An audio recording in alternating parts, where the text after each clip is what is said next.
What's up? My name is Eric Butler. This channel is called Report and Opine. I am back and from Slate.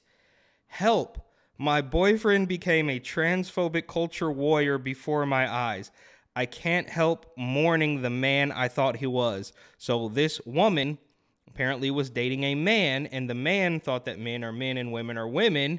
And I'm sure he wasn't a crazy far right-wing conspiracy theorist. He was just like, all right, I'm going to go ahead and put my foot down on this one because it makes no sense. And that was far too much for this woman to bear. So she's writing to Slate. And of course, they are not going to shoot it straight for her.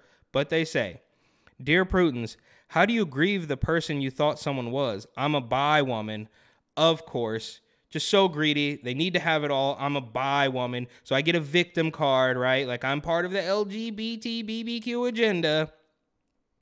I dated Theo, a straight man, for the past 4 years. When we got together, I thought he was smart, kind, gorgeous, and a good ally. Sounds to me like he was doing everything you asked him to do. So he jumped through 99 out of 100 hoops. He missed one, and then you kick him to the curb because he said something that made too much sense. He was generally a good partner to me, and we'd been moving towards marriage. Around June, he seemed to really start talking about gross turf and anti-trans rhetoric, and it was clear he'd been following it and believing it for a while.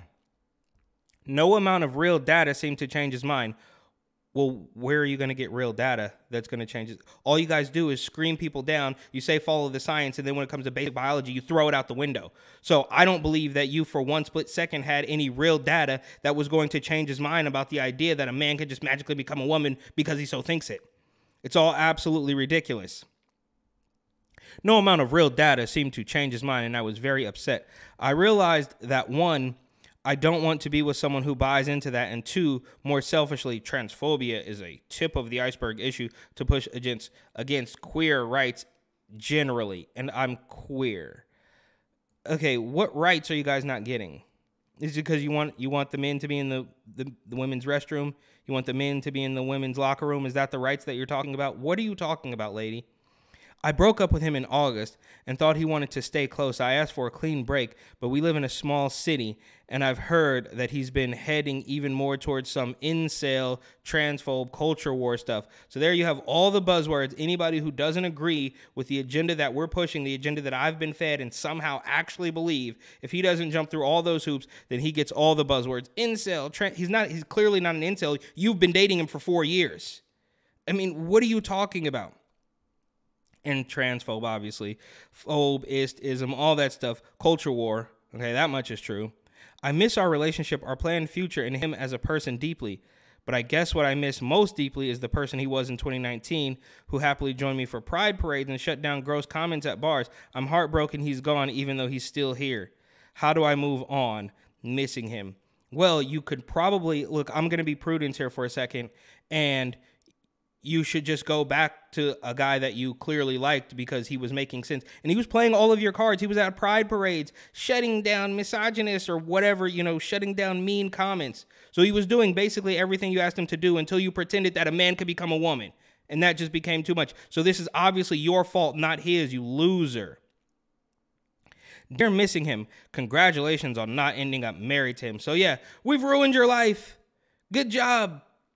Good job. Don't get married. Oh, the family structure, the nuclear family, that's all absolute trash. And it's a good thing you didn't do it because this guy spoke one little bit of sense amongst what clearly the rest of the agendas that he was following. So he spoke one little bit of sense. And congratulations. These people love ruining lives. They love destroying the nuclear family. They don't like anything about that, right? Anything even remotely traditional, even remotely normal, I should say. It doesn't even have to be traditional, just normal. If it's not like a weird polyamorous, nonsensical relationship, then they don't want it. So she's celebrating that this woman is not getting married to a man who she clearly liked and is still missing. That's something to celebrate. But seriously, fill the gap left in your life with other people who actually are good, kind people. And that's another thing. You're just not a good person if you don't buy it. You're just not a good person. We see these Bay Area news reporter a couple of weeks ago who was talking about this transformer agenda, and he's like, well, yeah, and that's my impression of him. Anyhow, I digress. That's completely beside the point. The point I'm trying to make is they will go to the lowest rung, the lowest common denominator, and just say that's not a good person because they didn't buy what we're selling. It's all absolutely despicable. Who are actually good, kind people. Being good and kind would be telling the truth. But no, that has gone out the window. Romantic and non-romantic partners alike. I promise there are so many of them, and the more you surround yourself with, the less you will mourn what you lost. And I disagree with that, because you guys are in the minority. Prudence or whatever is going to pretend here that everybody is on board with this except for the one guy that you actually liked and you kicked to the curb because he didn't obey. You're in the minority. He's not in the minority. Not everybody, but a lot of people see through this. It's just that these weirdo, agenda-driven, race-baiting, transformer LGBT hack writers at Slate are going to pretend that they're in the majority, which clearly they are not. And that's why we constantly see, oh, new bill here, new bill there, and they get so scared. Oh, these new bills are attacking us. It's because everybody can see through it and we don't want it anymore. Anyhow, if your new friends and dates are also queer, I guarantee they'll have similar stories about people who have disappointed them. So yeah, go find the other losers who are completely delusional and don't want to acknowledge reality. But keep in mind, 4 years is a long time to date, and that breakup would take some time to recover from, no matter the circumstances. So be patient with yourself. If you find yourself missing him, let it happen. Give yourself a few minutes. Don't try to force the thoughts away. It's hard enough to miss him. Don't beat yourself up for missing him too. This is just a post-breakup phase that you'll have to move through. And the less you fight it, the faster it will pass.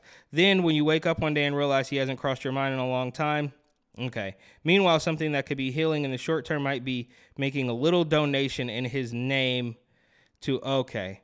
So that's what they want. After all that, congratulations on not marrying a guy that you like because he has one point of view that makes sense that you can't agree with. And to fix it, go ahead and make a donation to a transformer agency in his name to spite him. These people are absolutely despicable, but it is par for the course, as I always say. Anyhow, thank you for watching. Please like, comment, share, and of course, subscribe.